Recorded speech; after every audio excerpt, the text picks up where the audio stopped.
bakunze mu Ikipe reka twongere tubaha ikaze tunabasuhuza tubabwira ngo mukomeze mugire ibihe byiza mwese aho muri, cyane cyane abakomeje gukora subscribe, bakomeje kuduha ibitekerezo, muri abantu b'abagabo cyane. Imana ibaho umugisha, abari hano mu Rwanda, abari hanze y'u Rwanda, twizera ko mumeze neza cyane.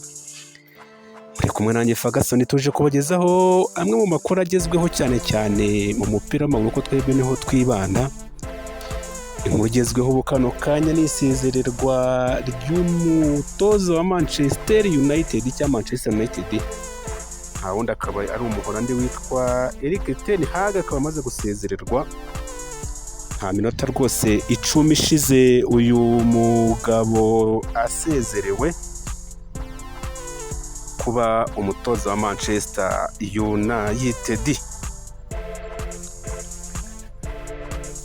Amakuru agera ku Ikipe aravuga ko uyu mugabo ngo yaba amaze kwirukanwa, ntibikiri igihuha rero nk'uko ibinyamakuru byinshi byo mu Bwongereza birimo kubyandika, yaba BBC, yaba Dore, yaba The Guardian, birandika ko uyu mugabo yirukanwe muri Manchester United.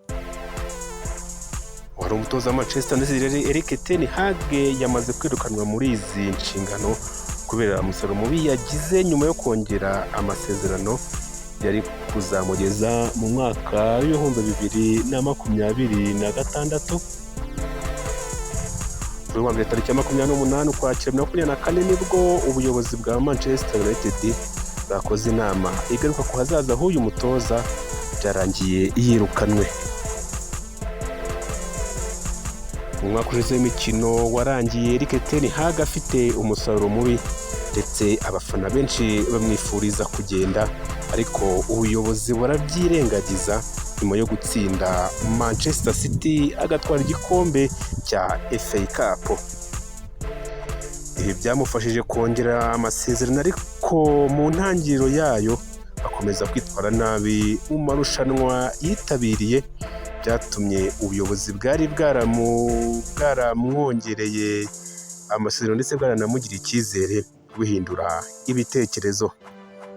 Mu itangazo ry'ikipe yagize iti Erik ten Hag yamaze kuva mu nshingano nk'umutoza wa Manchester United. Dushimye Erik ten Hag ku kazi gakomeye yakoreye ikipe mu gihe ayimazemo, tumwifurije ishya n'ihirwe ku hazaza he. Rudi Van Nistelrooy niwe uzaba ufite ikipe nk'umusigire, afatanyije n'abandi batoza b'iyi kipe mu gihe agishakishwa undi mutoza mushya. Mu mwaka w'imikino Erik ten Hag amaze gutoza imikino 14 muri yo, akaba yarabonye amanota 3 muri 4, 6 arayinganya, atsindwa 4. Kuva yagera muri ikipe muri 2002 yihesheje ibikombe 2 harimo icya Carabao Cup muri 2023 ndetse na FA Cup muri 2024.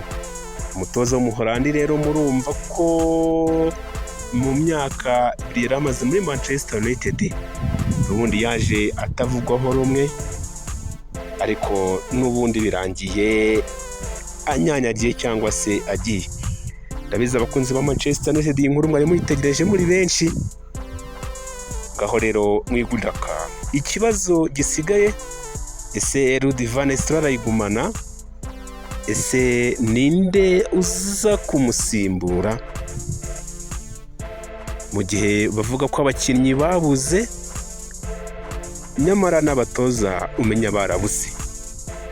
Reka dukomeze tubashimire bakunze mu Ikipe. Ngaya makuru yaragezweho rero i Burayi, nta yandi nkuru irimo gucaracara ku binyamakuru byinshi hano ku mugabane w'i Burayi, nuko ubu mutoza wa Manchester United yirukanwe Erik ten Hag kuva muri 2022 atoza ino kipe, nyuma y'imyaka 2 aragiye. Ikibazwa ni uzamusimbura. Bakunze ba Manchester United, mu gihe Rudi Van Nistelrooy yagumanye ino ikipe, urabona ari inde ukwiye kuza gatoza ino kipe ya Manchester United. Reka tubashimire rero, mukomeze mugire ibihe byiza. Mwari kumwe nanjye Ferguson, turagaruka mu kanya tubagezaho amakuru menshi cyane mu kanya aba agezweho. Mukomeze mugire ibihe byiza.